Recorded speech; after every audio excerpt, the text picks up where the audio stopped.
Hi, hey everybody. Hello, hello. Hello, boys. Thanks for joining us this weekend. You having a good time? Always. Having a great time. We always love coming to Animate and Animate, yeah. GalaxyCon. Anime, I GalaxyCon, know, we love they're these always guys. great. Yes, GalaxyCon. We finally updated it, so now it's GalaxyCon presents Animate. So a Nightmare Weekend. Good. Cover all Producer the bases. credits. Yeah. Yeah, pretty Back much. end points. Absolutely. So, well, guys, I've heard these origin stories before, but I love the audience to hear them. How did each of you fall into these roles? It was an audition that came to my agents, and it just they knew exactly what they were looking for, and it turned out I could do it. So we had a couple rounds of callbacks, and I got hired. Thank goodness. Yeah, I had worked on like one or two cartoons before I worked on Phineas and Ferb, and they didn't really go anywhere. But they sent me the audition for Phineas, and yeah, I had quite a few rounds of auditions, and then like 6 months went by, and then they were encouraged to re-listen to my audition because they still could not find anyone to play Phineas, and they did. And then Oh, were they like, tried. They tried, and I ended up going and recording the pilot in 2006, and I recorded it actually from Walt Disney World. I recorded it at Hollywood Studios because I grew up in Florida. So I recorded the whole thing there, and now here we are, 20 years later, with more episodes of Phineas and Ferb for all of you. Woo! This really has been just a wonderful series. What for each of you? What do you think is the magic behind this? What do you think is what makes this particular series so special? I think it's definitely something to do with the writing.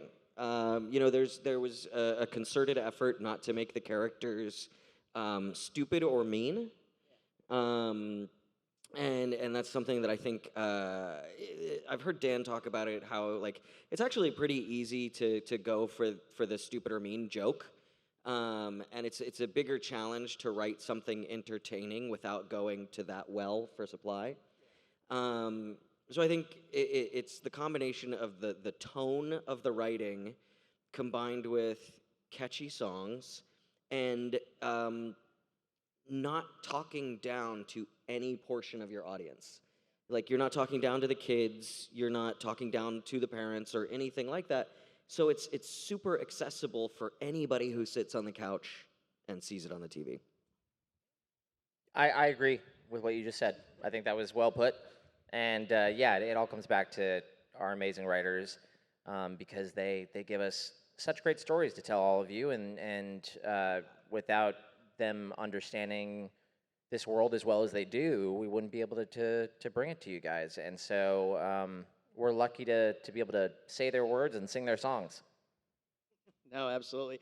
This is an inevitable question. So, not necessarily a favorite, but is there a song that lingers with you? Yeah, my favorite song is called "Summer Belongs to You."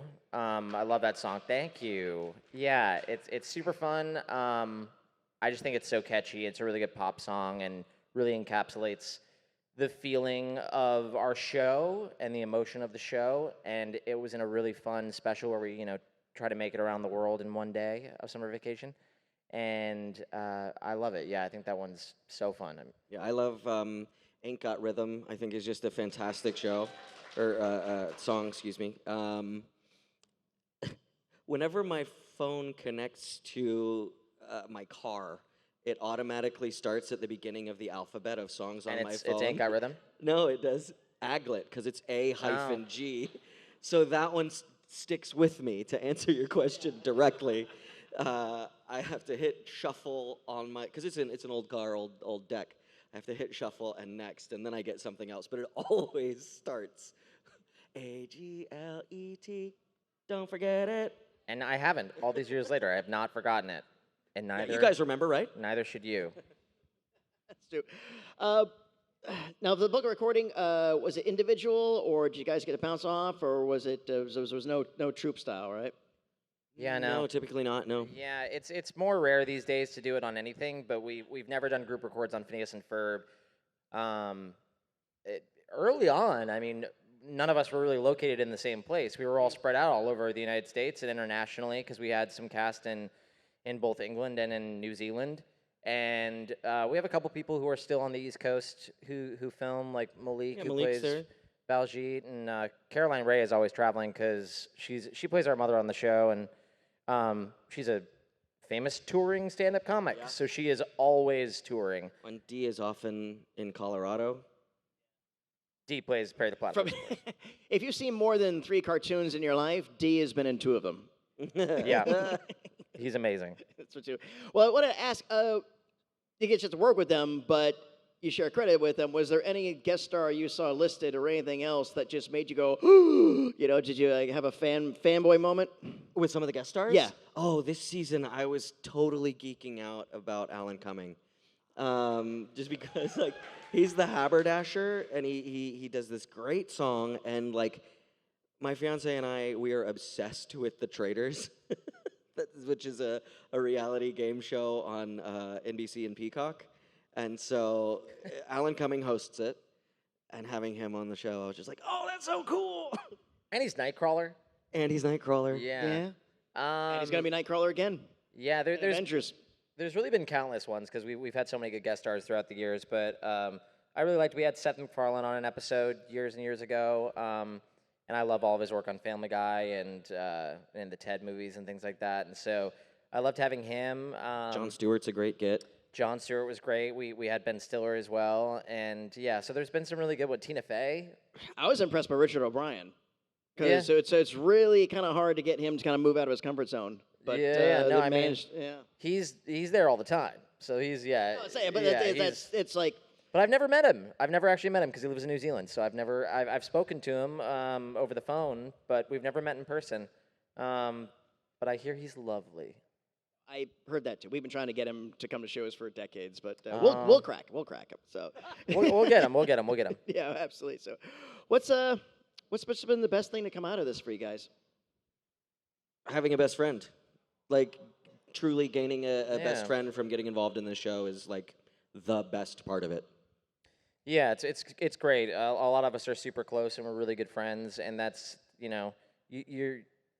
don't always get that when you work in any type of job where you end up really close with your coworkers. So we are a pretty, close cast for the majority, and some of the other best stuff that's come out of it is just the fact that we get to have multi-generations of fans who all love this show. So we have people who grew up with it who now have their own kids who they're introducing the show to, and that's amazing. Like that is so wonderful to hear that something that we work on has meant enough to people where they want to share it with the rest of their family and have their children grow up with it too.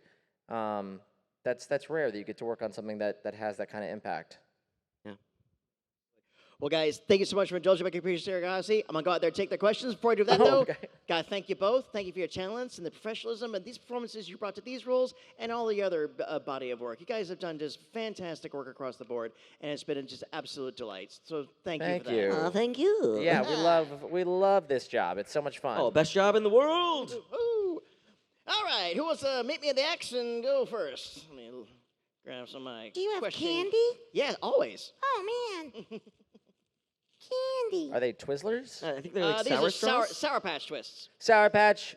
They're, Twists! They're multiple. They're pliable, so if I throw them in the audience, they won't bonk on the head. So here. I'll Here's show your Werthers. I like sour candy. Hey, what's your name? Harvey. What you got? Hi guys, nice to meet you guys. Who is your favorite character on the show? For me, it kind of rotates. I obviously love Perry because he's a stellar crime fighter. And Like, how everything's could you better not like with him? Perry. Everything's better with you. Perry. Yeah. Went to a different spot in the melody, I did. Dr. Doofenshmirtz is hilarious. So he's great. And then there are moments where Buford just pops out with something, and I'm like, you, sir, are absurd, and I love you. So it rotates. Yeah, Buford's one of my favorites. I love Buford so much. I think he's so funny, and he always has some ridiculous side story that he has going on. And I know we feature him in a lot of fun ways in the new episodes. kind of in ways that we weren't able to the first time around, just because we found new ways to tell these stories, which is really fun. And so I love Buford, and he's probably my pick. Yeah. Great one. Thank you. Hey, what's your name? Rianne, my question is, if Phineas and Ferb were in Pokemon, what would be their main Pokemon? Ooh. What would be their main Pokemon? Oh, Mew and gosh. Mewtwo. Well, it's funny. Like, do you pick someone who is gonna really help them out with their machinery? and their Charizard would look cool inventions, or with Phineas, and then or Charmander, I guess, to start with, and then like an Bulbasaur Ivysaur or Yeah, something? Yeah, yeah, Yeah. yeah. That's true. I mean, they would color code well. Color wise, those would work out. Um, I always did like Squirtle though. Graham, he was always the one I would pick. 'Cause my yeah, favorite color was blue as a kid, so definitely a Squirtle I was fan like as that well. one. But I think I went with Bulbasaur. And he had the glasses. And when I did an episode of Pokemon, my character had a Venusaur. So yelling stuff like Venusaur, Vine Whip, that kind of. Yeah. So And then maybe out of it would nostalgia, it would a whip Venusaur for Ferb. Whip the vine. Yeah. It would do that. It would do that. Okay. Yeah. Who would you pick for the characters? I would have said the same thing, honestly. It fits them. Right? Yeah, it fits the color coordination there. Yeah. All right, well, then you get two then. All right, there you go. Okay. Hey, what's your name? Pokemon. Jensen. When talking to each other on the phone, do you always talk to each other in the Phineas and Ferb voices? Like never. Very infrequently do Yeah, we I talk don't- to each I don't other. think Like, we ever do that. We use the voices around each other a lot because we do it for people at the cons, or if we meet somebody out in the world and they know who we are, or know of the show, that'll happen a lot. We're but- always doing other stupid voices to Yeah. each other, though. We're not usually doing our characters, especially not on the phone. No, sometimes you get Werner Herzog. I would like to see the Two. baby, Now, we'll do that to each other. the grizzly bear. Ain't it, Phineas? What? Well, that's a bit boring, ain't it, Phineas? I'm so sorry. One more time. Well, that's a bit boring, isn't it, Phineas? A bit boring. It's a bit bored. Is that what he said? Boring. Boring. Oh, we're boring. Yeah. Oh, bummer. Oh, that's pretty good. Okay, all right, good Rebel job. Hot. We can't understand Bobby either. So Yeah, that Bobby. fits. Yeah. It fits. Okay. Hi, what's your name? Amanda. Hey, huge fan. Our family sits down and watches you guys every week. It's awesome. Thank you, Amanda. Do you ever get to give input to the writers? Sometimes, like Yeah. sometimes, we can just kind of be like, hey, I'm not sure my character would say that or something like that. But our writers really do all the heavy lifting They are here. locked Yeah, in. we don't have a ton of room for improv. Yeah. We're an 11-minute show most of the time, and everything is very, very, to the letter approved by studio and network. And so there's not as much room for improv in this project as other ones. Probably the time I've gotten to give the most input to the writers was Olivia and I were at the airport to come to a con, and the writers' room was about to spin back up, and she says, "Hey, I'm gonna have to pitch a bunch of episodes. What ideas do you have?" And so I told her a couple of ideas that I had. I don't think she used any of them, but I think it helped her get the wheels turning. Okay, Yeah. one for you and one for the take a stack for the family. There you go. Okay. Thanks. Ah, yes, the Prince of Puzzlers himself. What's your name? Q, just a letter. Right. What you got? Riddle me this. What has been your favorite invention out of Phineas and Ferb over the summer? It's not an invention, but one of my favorite things that they did was when they got the band back together for their parents' anniversary. They got this band called Love Handle back together. Yeah. And so it's not an invention per se, but it is one of my favorite adventures and things that they were able to accomplish. Yeah. And also that has a great moment of Candace working together with the boys, because she even realizes, she's like, this would be really special for our parents. And so I think that's a really important episode for that reason as well. Yeah, I grew up loving the Power Rangers and stuff like now that. So he hates them. hate them. Yeah. No, so the fighting No, just the one. the fighting treehouse robots. Robots. I thought that would be really cool. I would love to have that experience in life. That would be so rad. Yeah, we've tried to put our friends together into a mech. It doesn't work. Here you go. Have a green one, of course, right? Yes. Come on up. Meet in the X. Hey, what's your name? I'm Aaron. Well, my real question is, you think Phineas and Ferb would ever have a falling out, maybe? Because you two, they always seem real close and they hardly ever fight. But my personal experience is you're not normal siblings if you don't have a fight once or twice.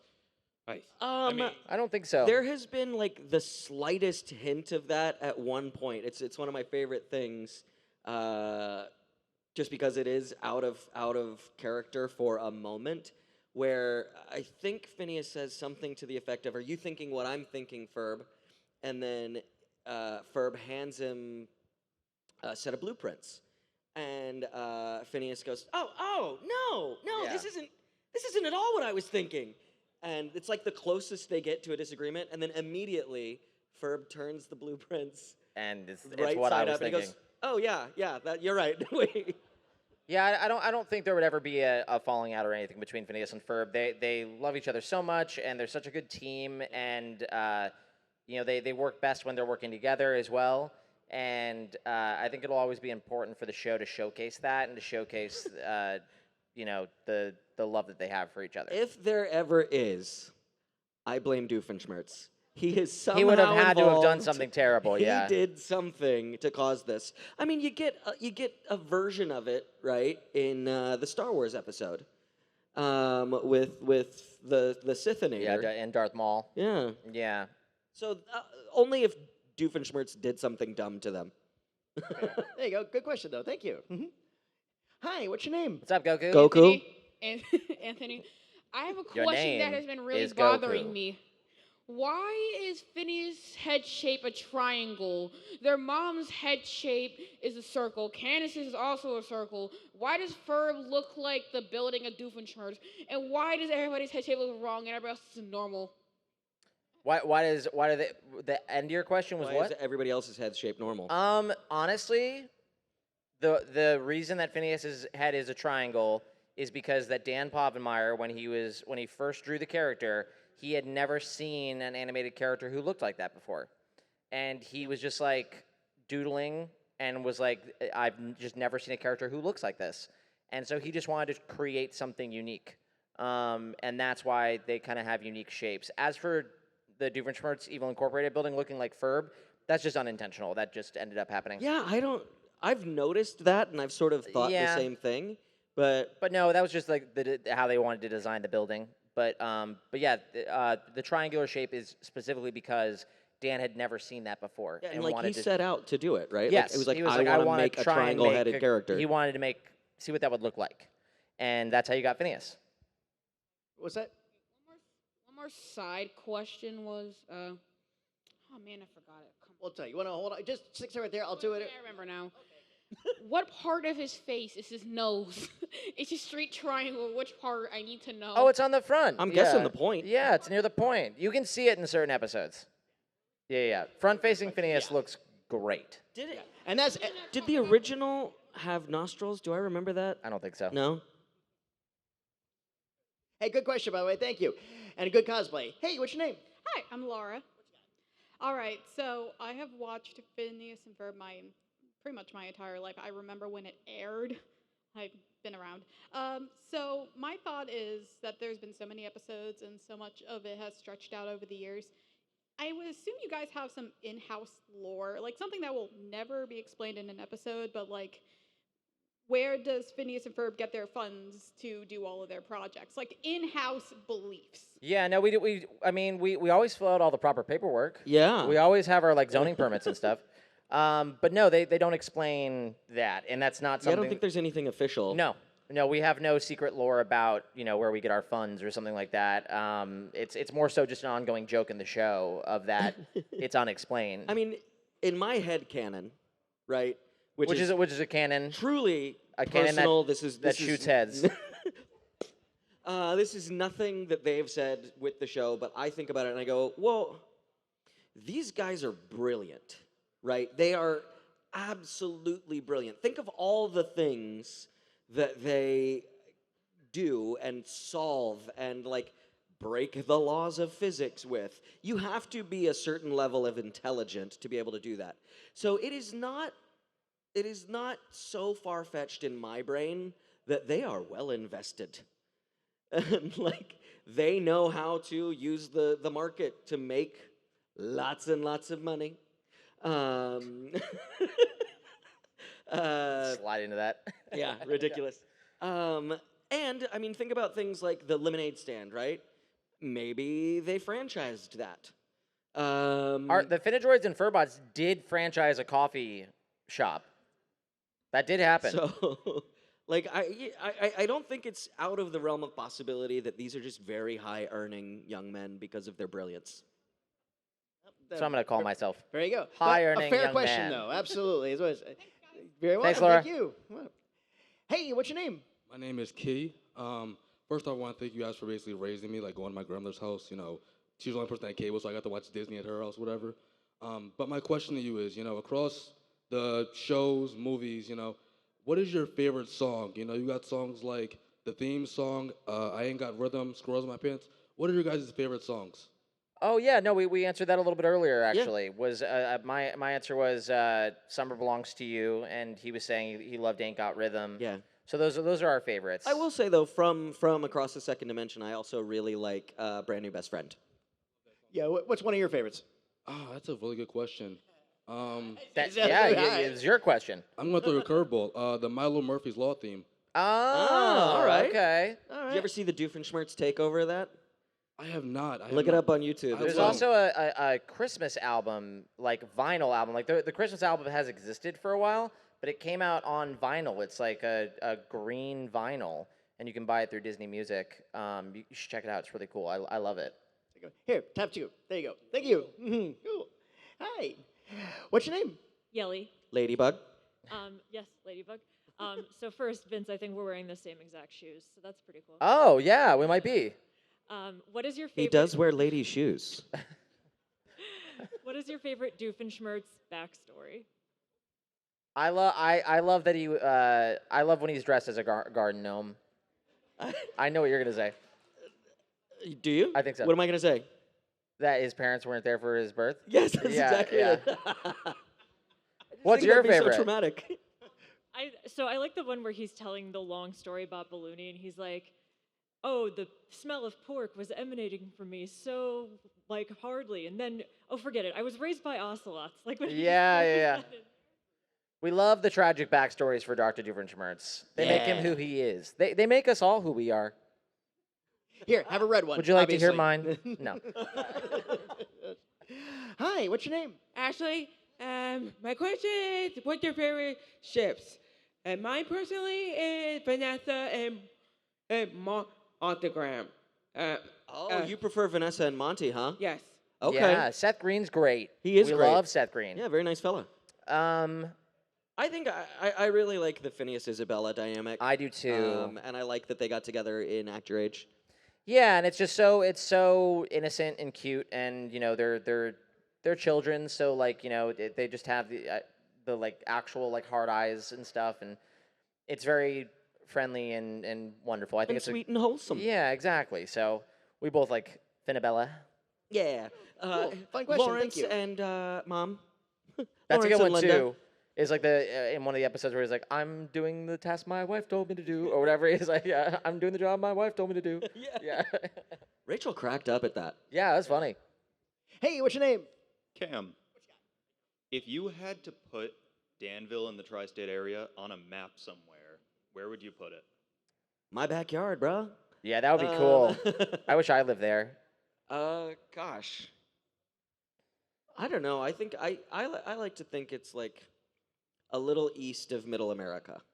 Yeah, I've always pictured it as being somewhere with like New York and Pennsylvania and like New Jersey or something, but I think it's one of those things where like I think the Simpsons movie does this where like they show you all the bordering areas of Springfield and it's like states that aren't even anywhere near each other. And I think that's kind of how we mess around with the tri-state area as we reference it as a place cuz like we end up at Mount Rushmore like pretty easily. Yeah. So I think it's one of those things where it's just like the tri-state area could be wherever you want it to be. Not Seattle? Not Seattle, no. Where would you put it? Not Seattle? No idea. Denver? Denver? Okay. It doesn't really snow that much in Danville. But it does eventually at Christmas That's time. true. That's true. Yeah. Your other very character is valid based theory. in Seattle. Yeah. Yeah. Voice of Peter the Panda here. It's true. Okay, next question. Beetlejuice. Hey, what you got? It's TJ, your favorite. Hi. And for Dave and Vince, I was just curious, how would you feel about Phineas and Ferb with the DC superheroes? And how would you feel if there were in a live-action world and they turned into real people like you guys? We'd love to see some DC stuff. I mean, that'd be fun. That'd be really cool to Just cross because over. we love DC characters. Yeah. And we've both got to kind of play around in that universe a little bit. So that'd be very fun too. Just because I would love to see, like the Rose Gallery of Batman villains as like Buford and Baljeet and all that stuff. Yeah, I want Buford to be like Mr. Freeze and be like, "Nice to meet you." Yeah, I think that would be a lot of fun. As far as us, What killed the being- dinosaurs? The Ice Age. Stupid. As far as us playing the characters in live action, as much fun as I think that would be, I might be a little old. Not me. I'm just a baby. I mean, I'm not too tall, but I am too old. I think. Yeah, so I don't think we'd be able to play these children. Well, you got a good point. There, but I think no matter how old you are, you still are those characters no matter what. Thank You're you. just Thank good you just very the much, way you CJ. are. That's how we feel when we get You're to play them welcome. all the time, yeah. And here's how to end this. Phineas and Ferb here, and you're all watching Disney Channel. Yeah. Dun. Yeah. Great Thanks for your cosplay, by the questions. way. Here you go. A green one, obviously, right? Yeah. Thank you for your question. And do you have one? Okay. Yeah. Hey, what's your name? Yeah, I'm Dan. Yeah. So it was really good seeing you guys for the last 2 days. Yeah, And you then- too. Yeah. So my question to you is that I'm kind of thinking like, how, before the entire series of like doing your adventures and everything, like how did you guys even like meet together? Like especially when you had your three friends, I think Buford, Baljeet, and Isabella. Like how did you guys even all get together before you guys got to your adventures together? Oh. I think there's this phenomenon that happens in a neighborhood where the kids that are in that neighborhood kind of click off a little bit. Maybe a little less now with the connectivity of the internet and all of that, but there was definitely this sort of default, like, inbuilt community by living near people. And, like, as you know, Isabella lives just, like, across the street. I imagine that Buford and Baljeet are just, like, a couple houses down. Yeah. So they all live near one another, and a big theme of the show is going outside and doing things and being creative and going on adventures. And so all of these kids do that, and then they all decide to do it together. And a lot of that also is kind of shown in the pilot episode of people being inspired to want to hang out with Phineas and Ferb and want to be involved in these adventures. And I think that's where it comes from. Good question, though. Thank you. Yeah, thanks for the question. Hey, what's your name? What's up? My name's G. Nice to meet y'all. I just wanted to start off with how's y'all day going? It's good. It's good. great. Thank you. We hope you've been having a fun Thank day. you for your question. Thank you for your question. Yeah, that's it. No, I'm messing with it. What you got? All right, yo. So listen, Phineas and Ferb are usually depicted as very smart characters. I wanted to know where the hell did y'all get 104 days of summer vacation? If that's a legitimate question, I think it is. It is something that the original pitch of the show, Dan has told this story where he says, how many days of summer are there? And someone in the room confidently goes, 104. Yeah, and they just didn't. They just didn't check. They didn't fact check it or anything. They just said that sounded good. Yeah, and So it they got does. It does sound good. That sounds like a great idea. Everyone should have 104 days of summer. Yeah. There you go, bro. Great question. Valid. Thank you. Hey, who's next? Oh, hey. Hi, what's your name? My name's Eric. It's nice to meet you.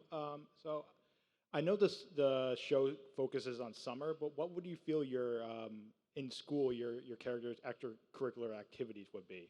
Like, I mean, I think they'd definitely be involved in STEM. They'd be doing a lot of stuff that has to do with science and engineering at their school and stuff like that. Yeah, I they mean, fight crime. Yeah, probably solve crimes.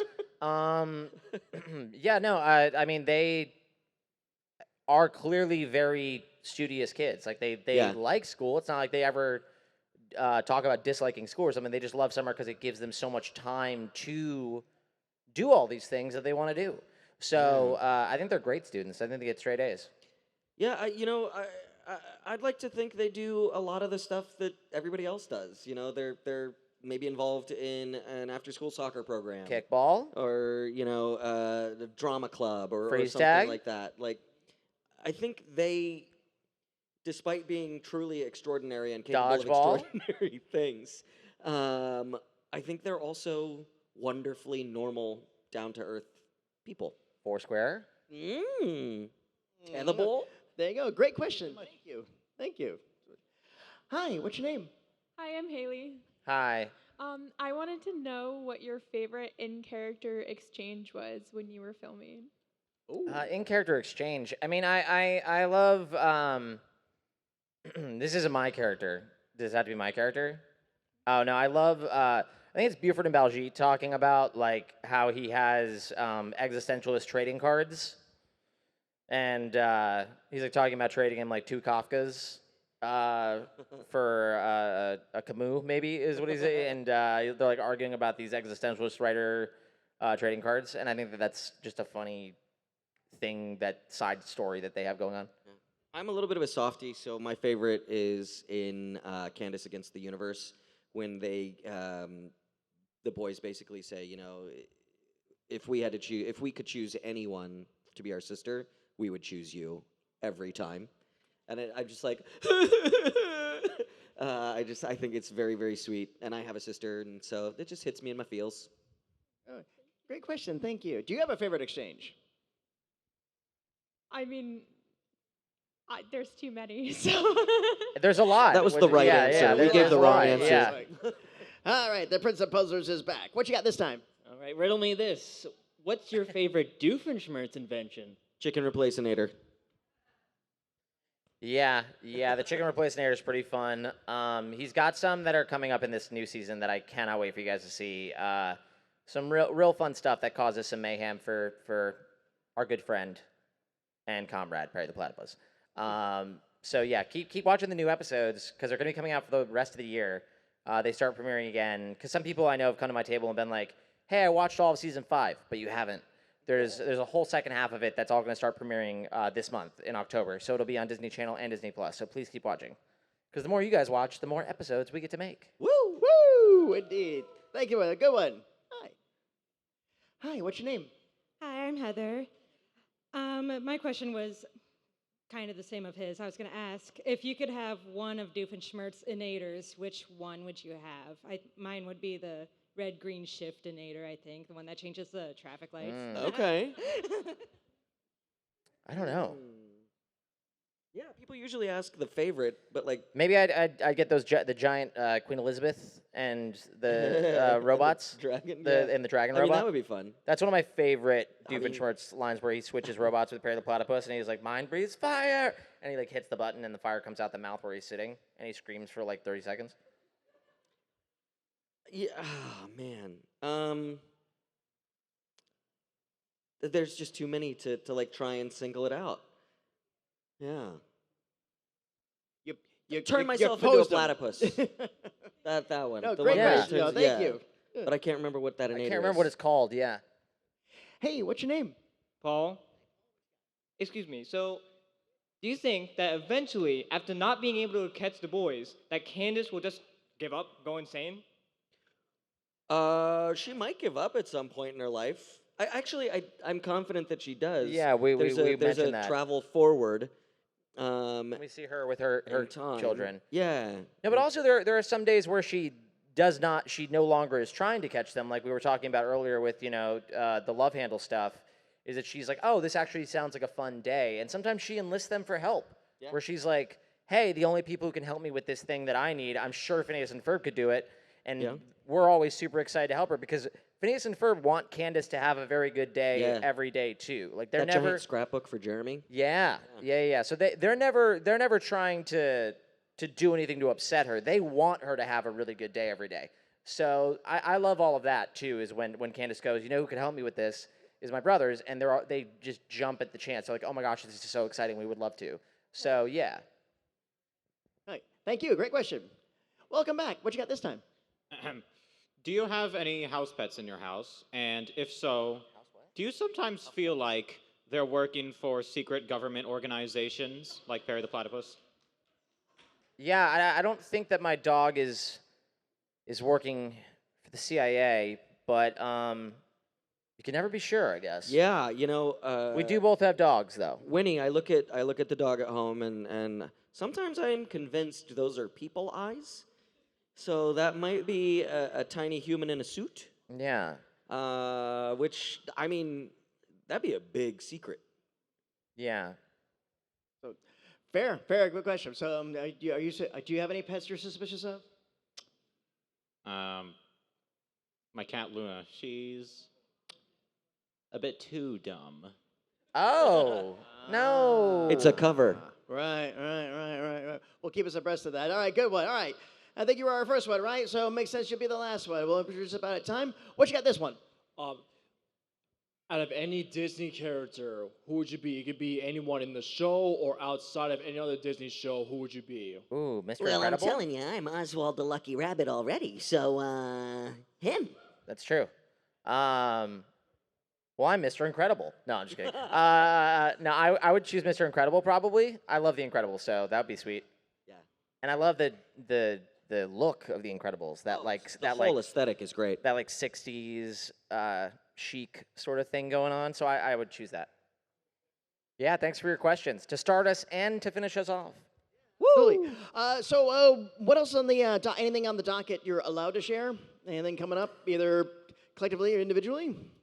I had the second season of Ranma 1/2 start yesterday, which I'm really excited about. Ranma's me, you always tease. Yeah, the main thing I'm telling people to do right now is to watch all the new episodes of Phineas and Ferb, because we've been working really hard on them. And then, if you watch any of Hamster and Gretel as well, like that, their second season just finished up, and I did a lot of voices on that, so you can hear me throughout that show if you watch it on Disney+. But yeah, new episodes of Phineas and Ferb are starting again on Disney Channel and Disney+, like next week, so yeah, and please watch. If you follow along on our social media, we generally promote the shows that we're on, Yeah. things like that. Like then When you'll we're find allowed out- to. Yeah, you'll That's find why I out say when about, things you're allowed to, because I yeah. know it's everybody's got to be tricky and stuff like that. One final question. Do you want to take a picture with this wonderful audience? Let's take a picture, All right, everybody. everybody, come on up towards the stage, not on the stage. We'll get a picture with you and all them. After this, they'll be headed back to their table, and this picture will be available for download at our Flickr account.